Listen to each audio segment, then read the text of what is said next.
अभी आपने थोड़े दिनों पहले नारायण कवच के बारे में बताया था। तो मैंने 24 घंटे मोबाइल पे नारायण कवच चलाया कि नारायण कवच मेरी मम्मी की रक्षा करेगा, बट नहीं हुआ गया। तो मम्मी अकेली थी घर में, तो मम्मी 5 लीटर घासलेट लाई, अपने ऊपर घासलेट डाला और खुद को जला लिया मम्मी ने। अस्सलामुअलैकुम दोस्तों, मैं हूं इंजमाम उल हक। फिर से मैं आप लोग के लिए लेकर आ गया हूं एक रोमांटिक वीडियो, जिसमें इस सेशन में आपको मज़ा आने वाला है, जिसमें हर बार की तरह आपको इसमें भी मज़ा आएगा। जिसमें लोग अपने पंडित से, अपने मौलाना से सवाल जवाब करते हैं, जिसका आंसर पंडित साहब भी और मौलाना भी बहुत ही अच्छी तरीके से समझाने की कोशिश करते हैं। बट वो नहीं मानते, वो अलग बात है, लेकिन समझाने की बहुत ज़्यादा कोशिश करते हैं। चलिए देख लेते हैं इस रोमांटिक सेशन को, देख लेते हैं किस तरीके से सवाल जवाब होते हैं। चलिए without wasting time let's get start. थोड़े दिनों पहले नारायण कवच के बारे में बताया था कि नारायण कवच यदि किसी व्यक्ति से बीमार है तो उसको अपन बताएंगे तो नारायण कवच उसकी रक्षा करेगा। बट जब मेरी मम्मी बीमार थी, हॉस्पिटल में एडमिट थी, तो मैंने 24 घंटे मोबाइल पे नारायण कवच चलाया, मोबाइल को कंटिन्यू चार्जर से प्लग करके नारायण कवच मेरी मम्मी की रक्षा करेगा, बट नहीं हुआ ऐसा। ना रक्षा हुई, क्यों नहीं हुई रक्षा? आपको क्या लगता है केवल प्राण बच जाए ये रक्षा है? नहीं, वो नरक से बच गई, भवसागर से पार हो गई, क्या ये रक्षा नहीं है? एक्चुअली वो बहुत धार्मिक लेडीज थी। मेरे नहीं, घर में धार्मिक- 24 घंटे में से 10 घंटे पूजा चलती, पर उनकी जो मृत्यु है ना, बहुत दर्दनाक मृत्यु हुई। तो भगवान ने ऐसी मृत्यु क्यों मैं दी आपको उनको? समझाता हूँ। आती तो हुई जो थी यहाँ भोग लेगा जरा सा, तो वो सीधा भगवत धामों से नरक का दर्शन भी नहीं होगा। भाई की शादी हुई तो भाई मम्मी को छोड़ के भाभी को लेके दूर चला गया, तो मम्मी अकेली थी घर में, तो मम्मी 5 लीटर घासलेट लाई, अपने ऊपर घासलेट डाला और खुद को जला लिया मम्मी ने, क्योंकि वो उनको सहन ही नहीं हुआ कि मेरा बेटा मुझे छोड़ के चला गया। जब वो जली ना, तो वो मृत्यु नहीं थी उस दिन उनकी, इसलिए वो मरी। हॉस्पिटल में डॉक्टर ने बोला ये 5-6 दिन से ज़्यादा जिएंगी नहीं, और उनकी मृत्यु हो गई। मृत्यु केवल भाई छोड़ के गया और उन्होंने खुद को जला लिया। उसके 1 महीने पहले वो मेरे पास आई थी कि भैया मेरे से अच्छा नहीं रह रहा, मुझे गौरी गोपाल छोड़ के आ जा, गौरी गोपाल छोड़ के आ जा। तो मैंने कहा मम्मी यदि मैं आपको गौरी गोपाल छोड़ के आऊँगी तो पूरी दुनिया मुझे हंसी उड़ाएगी कि एक माँ को रखते नहीं बना, 2 रोटी देते नहीं बनी, और गौरी गोपाल छोड़ के आ गई। वालेकुम डॉक्टर जाकिर नंगई, मेरा नाम अब्दुल्ला है। पिछले रमज़ान में अल्लाह ताला ने मेरे को हिदायत दी और मैंने कलमा पढ़ा। मेरा सवाल ये है कि इस्लाम में जो कोई आत्महत्या करेगा तो उसको अल्लाह ताला क़यामत के दिन क्या सज़ा देगा? भाई साहब ने पूछा कि जो इंसान आत्महत्या करता है क़यामत में क्या सज़ा। आत्महत्या करना हराम है, और जिस तरीके से वो आत्महत्या करेगा, सही हदीस में आता है, उसी तरीके से उसको सज़ा मिलते जाएंगी क़यामत के अंदर। तो इसलिए आत्महत्या करना हराम है।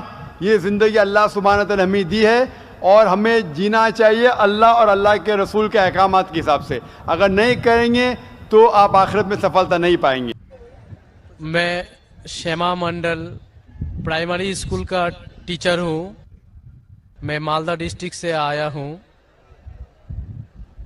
मेरा मन में बहुत दिन से कुछ सवाल है मेरा धर्म के प्रति, और जो स्वर्ग और नर्क के बारे में बार बार बोला जाता है, ये सचमुच क्या स्वर्ग और नर्क कहीं पर है? ये मैं जानना चाहता हूँ, या ये डर है जो इंसान को गलत काम करने से रोकता है। इसके बाद मूर्ति पूजा के कारण रामदेव बाबा जी बोलते हैं, श्री श्री रविशंकर भी बोलते हैं कि मूर्ति पूजा, जैसे कि जो मूर्ति है जो अपना कर्म किया है, पहले धर लीजिए कि हम लोग कृष्ण को मानते हैं, तो कृष्ण ने जितना कर्म किया है, अगर हम मूर्ति को देखते हैं तो उसको गुण जो है वो हमें याद आने लगता है। तो ये पॉजिटिव बोलते हैं कि मूर्ति को देखने से उसके अंदर में जो अच्छाई गुण था वो हम में जाग जाता है, और हम वैसा ही बनना चाहते हैं, अच्छा बनना चाहते हैं। भाई साहब ने 2 सवाल पूछा है। पहले सवाल ये है कि क्या स्वर्ग और नरक असली में है, क्या सिर्फ डर पैदा करने के लिए इंसानों के लिए है? स्वर्ग और नरक असली है, जन्नत और जहन्नम असली है, और असली चीज भी डर पैदा करती है। जरूरी नहीं कि वो बनावटी होना चाहिए, असली है। और इसमें जो लोग गलत करेंगे वो नरक में जाएंगे, जो अच्छा काम करेंगे स्वर्ग में जाएंगे। जहाँ तक कि दूसरा सवाल है कि रामदेव बाबा और श्री श्री रविशंकर कहते हैं कि श्री कृष्ण को जब उसकी तस्वीर को देखते हैं, मूर्ति को देखते हैं, जो अच्छे काम किए वो याद आते हैं और आप उनके जैसा बन जाते हैं। ये कह रहे श्री श्री रविशंकर और रामदेव बाबा। आप श्री श्री रविशंकर में मानेंगे या वेद में मानेंगे?